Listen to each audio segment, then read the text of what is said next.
जगदीश जी 45 साल के हो चुके थे। एक दिन उनकी पत्नी चल बसी। उन्हें जाने वाले सारे दोस्त और रिश्तेदारों ने उनसे कहा कि फिर से घर बसा लो, फिर से शादी कर लो। जगदीश जी ने कहा कि मुझे जरूरत नहीं है। मेरी पत्नी का दिया हुआ सबसे बेहतरीन तोहफा है मेरे पास, मेरा बेटा। उसे सफल बना पाऊं, मेरा जीवन अपने आप सफल हो जाएगा। जगदीश जी ने उसे अच्छे से पाल पोस कर बड़ा किया।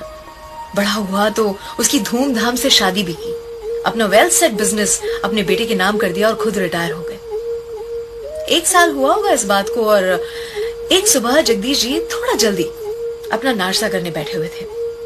उन्होंने कहा अपनी बहू से कि बेटा, ये पराठे थोड़े रूखे सूखे लग रहे हैं, थोड़ा सा दही मिलेगा क्या, 1 कटोरी भर, अगर है तो।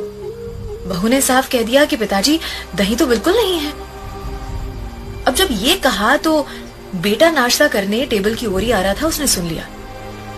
जगदीश जी अपना नाश्ता करके टेबल से उठ गए और उसके बाद बेटा और बहू दोनों नाश्ता करने बैठे। तब बहू ने ढक्कन के नीचे से 1 कटोरी भर के दही निकाला और अपने पति की प्लेट में रख दिया।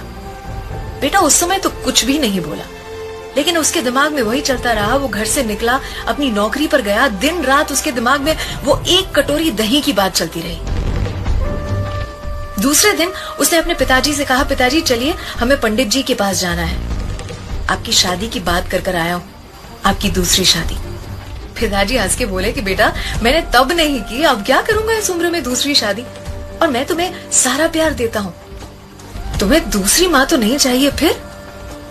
बेटे ने कहा कि पिताजी, ये मैं अपनी दूसरी माँ लाने या आपके लिए दूसरी पत्नी लाने के लिए नहीं कर रहा हूं, ये मैं इसलिए कर रहा हूं ताकि आपको अपने हिस्से का 1 कटोरी दही रोज बराबर मिलता रहे। कल से मैं और मेरी पत्नी एक किराए के घर में रहने जा रहे हैं और मैं आपकी ही ऑफिस में काम करूंगा, पर एक कर्मचारी के तौर पर। पगार मिलेगी मुझे ताकि मेरी पत्नी को 1 कटोरी दही की कीमत सही से पता चले।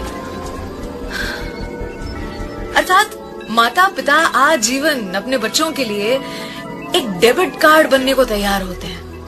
बच्चों को कब अक्ल आएगी कि वो माता पिता के लिए आधार कार्ड तो बने। वो कहते हैं कि पहला प्यार कभी भुलाया नहीं जा सकता, फिर लोग माता पिता को कैसे भुला देते हैं।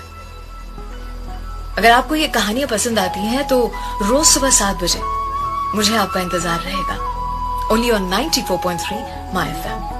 सलाम, दुआ, वणकम, प्रणाम, सत श्री